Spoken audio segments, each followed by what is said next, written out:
Olá jovens, meu nome é Thiago, sejam bem-vindos ao canal Ciência Elétrica e nesse vídeo nós vamos estudar a aplicação do Teorema de Norton em circuitos de corrente alternada alimentados por fontes independentes.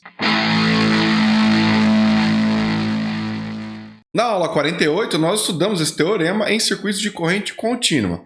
Agora nós temos que qualquer circuito CA, de corrente alternada, linear de dois terminais, pode ser substituído por um circuito equivalente constituído por uma fonte de corrente e uma impedância em paralelo. O circuito equivalente de Norton, assim como o circuito equivalente de Thevenin que nós já estudamos, ele será válido apenas para uma determinada frequência, uma vez que as reatâncias do circuito dependem do valor da frequência. E se ela mudar, então as reatâncias e então o circuito equivalente também será alterado, Bom, então vamos ver como que é o procedimento de obtenção do circuito equivalente de Norton, considerando aí fontes independentes. O passo 1, remova a parte para a qual o circuito equivalente de Norton será determinado. Passo 2, assinale claramente os terminais do circuito resultante. Passo 3, calcule a impedância de Norton, anulando primeiro todas as fontes de tensão e de corrente do circuito, então determine a impedância resultante entre os dois terminais assinalados. Passo 4, calcule a corrente de Norton recolocando todas as fontes de tensão e corrente e calculando a corrente de curto-circuito entre os terminais assinalados. Passo 5, desenhe o circuito equivalente de Norton com a parte do circuito previamente removida colocada entre os terminais do circuito equivalente de Norton. Os circuitos de Norton e Thevenin podem ser determinados um a partir do outro, ao usarmos a conversão de fontes como mostra a figura 2. Ou seja, da mesma forma que nós vimos lá para o caso de corrente contínua, Então vamos direto para o exemplo numérico. Exemplo 1, obtenha o circuito equivalente de Norton para a parte do circuito externa ao resistor RL mostrado na figura 3.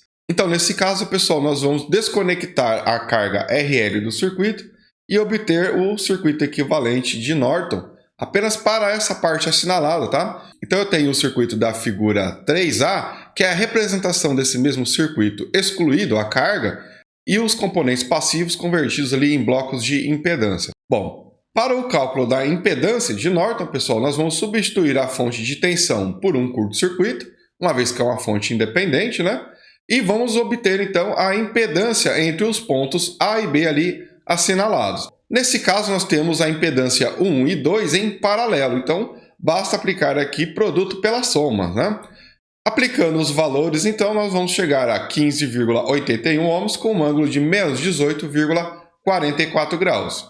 Ou no formato retangular, 15 ohms menos J 5 ohms. Uma vez obtida a impedância de Norton, vamos então para a corrente de Norton. Volta a fonte de tensão independente para a posição e agora é feito um curto-circuito entre os pontos A e B e agora basta calcular a corrente que passa ali nesse curto-circuito, que será a corrente de Norton. Observe que devido a esse curto-circuito, toda a corrente da fonte vai passar apenas pela impedância Z1, uma vez que aquele curto-circuito anula o efeito da impedância Z2, Então a única impedância que está limitando a corrente é Z1. Então, para o cálculo da corrente, basta aplicar a lei de Ohm na forma fasorial ali, O fasor da tensão dividido ali pela impedância Z1, Aplicando os valores, temos 5 amperes com um ângulo de menos 53,13 graus. Tá então a nossa corrente de Norton.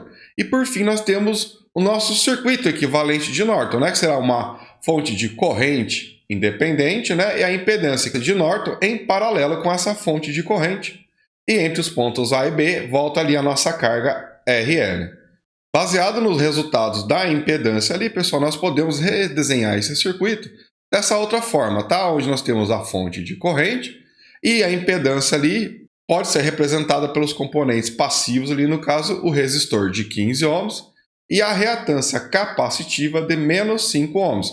Porque observe ali na impedância de Norton que a parte real é 15 ohms e a parte imaginária é menos J5, característico aí de uma reatância capacitiva, Bom, agora é hora de vocês treinarem esse teorema, né? Então baixa a lista de exercícios, o link está na descrição desse vídeo, tá? E depois eu vou subir um vídeo com a solução para que você possa conferir os resultados, né? E ver aí como está o seu desempenho sobre esse conteúdo, ok? Bom, se esse vídeo foi útil para os teus estudos, né? Deixe o seu like e também verifique se você está inscrito no canal, né? Ative as notificações para ser avisado sobre as próximas aulas e fique à vontade para deixar alguma crítica, dúvida ou sugestão na área de comentários. Forte abraço e até a próxima aula.